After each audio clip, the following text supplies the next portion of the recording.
আপুর ছোঁয়া। আমি স্যার আমি থ্যাংক ইউ। গোপনীয়তা না থাকলে আমি ভাবতে পারিনি আপনারা আমাদের গিফট দিবেন। এই জন্য বলছিলাম টি-শার্টটা বদলান। আসসালামু আলাইকুম, সবাই কেমন আছেন? চলে আসলাম নতুন একটি ব্লগ নিয়ে। এটা ছিল আমার কম্পিউটার ক্লাসের বিদায় অনুষ্ঠানের ব্লগ। তো বাসা থেকে যখন বের হয়েছি, মাহিরও আমার সাথেই বের হয়েছিল, স্বপ্ন থেকে ও চিপস নেবে। তখন বললাম যে মাহি তুমি আমাকে একটু ভিডিও করে দাও। ও ভিডিও করে দিয়ে পরে ও চলে গেল, আর আমি রিক্সা নিয়ে চলে আসলাম কম্পিউটার ক্লাসে। কম্পিউটার ক্লাসে যাওয়ার পর দেখলাম যে অনেক আপুরে আসে নাই, মাত্র কয়েকজন আসছি আমরা। তো পরে বললাম যে আমরা কয়েকজন মিলে একটু ছবি তুলে নিই। তো আমি যখন ছবি তুলতেছিলাম তখনই আমি একটু ভিডিও করে নিলাম, সবাই হাই দিল। তো ভিডিও করার পর আর কি তারপরেই দেখলাম যে বাইরে মশার ওষুধ দিচ্ছিল। পরে আপু বললো যে, ওই টাইমে সালমা আমাকে কল দিয়েছিল যে আপু আমি আসতেছি। পরে তখন মৌসুমী আপু বললো যে তুমি ভিডিও ধরো, সালমা আসার সময় একটু মজা করবো আর কি। তারপর আপুর সাথে আমি একটু মজা করলাম। এই যে শুনুন আপুর কথা। এই মৌসুমী আপু, তোমার এত সুন্দর লাগতেছে কেন?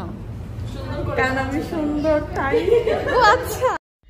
তারপর দেখলাম যে সালমা এখনও আসে নাই। পরে এখানে আবার একটু ভিডিও করে নিলাম, বৃষ্টি আপু সাজাচ্ছিল শান্তা আপুকে। তো এটাও ভিডিও করলাম। ভিডিও করে তারপর দেখলাম যে সালমা চলে আসছে আর কি, ভিডিও করা হয়নি। সালমা বললো যে আমি আবার যাই, আমি আবার আসবো, তোমরা আবার একটু ভিডিও করো। পরে ও আবার বের হলো, আসো আবার ভিডিও করলাম। এটা শুনুন আপুর কথা। আসছে সালমা আপুর আগমন দিয়ে স্বাগত। চলে আসা। তো সালমার সাথে তার ছোটো বোনও আসছিলো, তো ওরও ভিডিও করে নিলাম। মাশাআল্লাহ অনেক সুন্দর। তারপর একটু আমরা দুষ্টামি করলাম, শুনুন আপনারা এখন।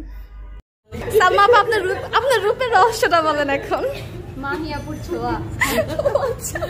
না ধোয়ার ছোঁয়া। না ধোয়া ওষুধের। ও আচ্ছা মশার। ও আচ্ছা এই কথা। ওয়ালাইকুম আসসালাম। ও ভালো আছে তুমি? আমি তোমার ভিডিও নিয়ে নিয়েছি। এই ওইদিন তোমার সাথে আমার দেখা। তো সালমা যখন আসার আগে আমাকে কল দিয়েছিল, তখন আমি বলেছিলাম যে কেক কাটা শেষ, এখন আমরা বের হয়ে যাব। তাই সে খুব কষ্ট পেয়েছে, সেটাই বলতেছিল যে মাহি আপু আমাকে বললো যে কেক কাটা শেষ। আমি তো খুব কষ্ট পেয়েছি যে আমাকে রেখে স্যার কেক কেটে ফেললো। যাই হোক, এটা নিয়ে মজা করলাম। তো দাঁড়িয়ে দাঁড়িয়ে ওটাই বলতেছিল। তারপর ও চেয়ার নিয়ে আসলো আর কি বসার জন্য। এইদিকে বিষ্ণুদা আর কয়েকজন মিলে বিদায় অনুষ্ঠানে একটা ব্যানার টাঙাচ্ছিল। তারপর আবার এখানে সালমা অনেক দুষ্টামি করতেছিল বিষ্ণুদার সাথে।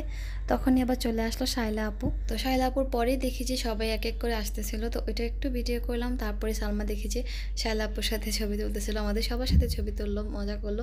তো এখানে আবার মৌসুমী আপুকে নিয়ে আমরা একটু মজা করলাম। আপু একটু বউ সাজলো, আমরা একটু মানে হাতটাত দিয়ে একটু মজা করে দুষ্টামি করে ছবি তুললাম। আসলে এই দিনটা তো আর ফিরে পাবো না, তো সবাই মিলে অনেক বেশি মজা করেছি। তো কিছুক্ষণ পরে স্যার চলে আসলো। এইদিকে স্যার চলে আসছে আর ওইদিকে সালমা এখনও বেলুন ফুলিয়ে যাচ্ছে। তখনই আর কি মৌসুমী আপু মাথা থেকে একটা ফিন খুলে ওইটাকে ফাটিয়ে দিয়েছে। তো অনেক বেশি ভয় পেয়েছিল আর হাসতেছিল। তার কিছুক্ষণ পরে চলে আসলো মহারাজ। আসার পর উনি অনেক কথা বললেন। তারপর বললেন যে তোমাদের কারো কিছু আর কি বলার আছে কিনা কম্পিউটার সেন্টার নিয়ে। তখন একটা ভাইয়া গেল আর কি, গিয়ে বললো কোনো ধরনের কোনো সমস্যা, সব কিছুই আর কি। তো যাই হোক, তারপর আমাদের মেয়েদের এখান থেকে মৌসুমী আপু, অদিতি আপু গেল, তারপর সালমা। তো মৌসুমী আপুরটা ভিডিও করা আমার মোবাইলে ছিল না।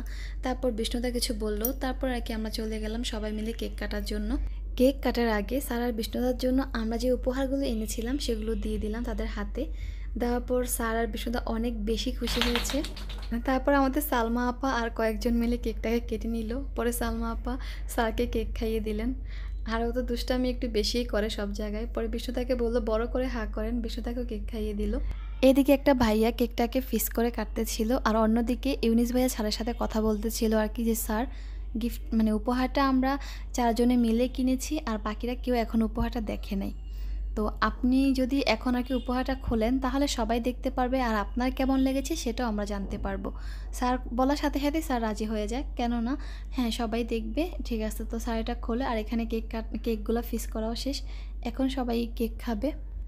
তারপর বিষ্ণুদা আর স্যার দুজন মিলে উপহারগুলো আনবক্সিং করতেছিল, তো ওইটাও ভিডিও করে নিলাম, দেখেন। তারপর তাদের মুখে শুনে তাদের কেমন লেগেছে উপহারগুলো পাওয়ার পর।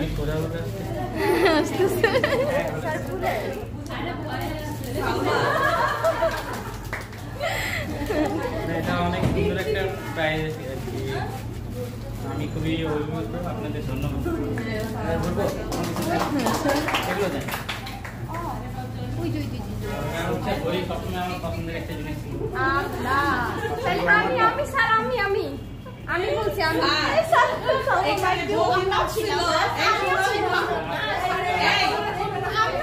এই মাহি, হ্যাঁ হ্যাঁ মাহি, হ্যাঁ বলো এই যে বৌদিমা,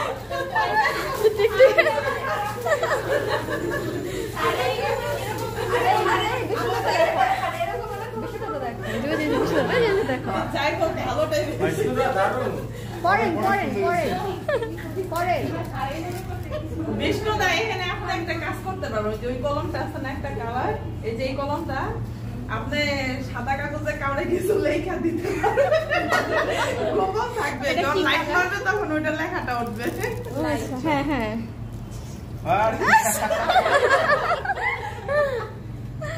থ্যাংক ইউ সো মাচ।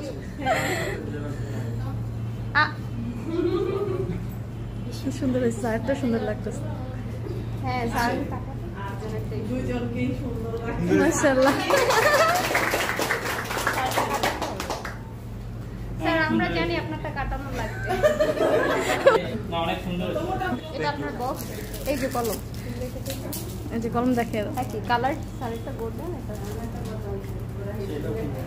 হ্যাঁ স্যার আপনাকেও দিচ্ছি ওই যে লাইটের কালার। গোপনীয় লেখা লিখতে। একটু গোপনীয় লেখার জন্য ওই লাইট দিয়ে গোপনীয় লেখার মতো কেউ নাই। দেখা যাবে। এটা তো হয়তো দেওয়া হয়েছে জানো, গোপনীয়তা না থাকলে যার উপরে জিত উঠবে তার জন্য লিখবেন। আচ্ছা আচ্ছা। সে ভাববো সাদা কাগজ কিন্তু লাইট মেখা দেখবো লেখা। দেখো এই কলমটা অনেক সুন্দর, গোল্ডেন কালারের।